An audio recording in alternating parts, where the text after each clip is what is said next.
जिल्हा परिषद प्रशाला लांबजना शाळेच्या शालेय समितीपदी सचिन कांबळे यांची निवड।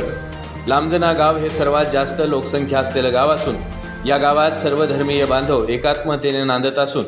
लांबजना येथील जिल्हा परिषद प्रशाला शाळा गुणवत्ता वाढीसाठी सदैव प्रयत्नशील असून शाळेतील शिक्षक विद्यार्थ्यांना उच्च प्रतीचं ज्ञानार्जन देण्याचा सदैव प्रयत्न करत असतात। आज लांबजना जिल्हा परिषद प्रशाला शाळेच्या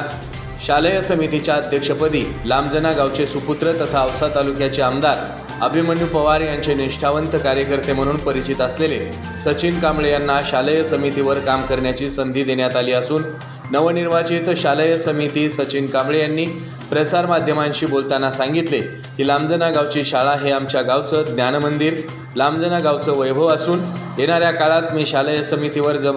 जबाबदारीने काम करून आमची शाळा गुणवत्तापूर्ण ऑनलाईन शिक्षणासह शिक्षणपूरक करण्यासाठी आम्ही सदैव सक्षमता बाळगणार असल्याचं यावेळी शालेय समितीचे अध्यक्ष सचिन कांबळे यांनी सांगितले। यावेळी शालेय समितीवर निवड झाल्याबद्दल सत्कार करण्यात आला।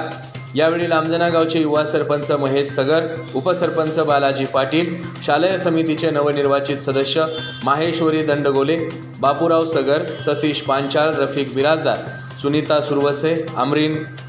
खजुरे, ऋतुजा शेळके, नागिनी आळंगे, नितीन शिंदे, राम शिंदे, शाळेच्या मुख्याध्यापिका श्रीमती पंडित मॅडम, बालाजी शिंदे, इंद्रजी शिंदे, पापामिया पटेल, रामेश्वर कांबळे, अप्पाराव जावळे, ज्ञानेश्वर चिल्ले, असद पटेल, अर्जुन शेळके, सिद्धांबाप्पा आळंगे, महेश बनसडे, नेताजी शिंदे, विश्वनाथ सर्वदे, विकास गायकवाड, अविनाश शेळके, बालाजी दंडगोले, विजयकुमार दंडगोलेसह पालक, शिक्षक, कर्मचारी व लांबजना गावातील ग्रामस्थ उपस्थित होते।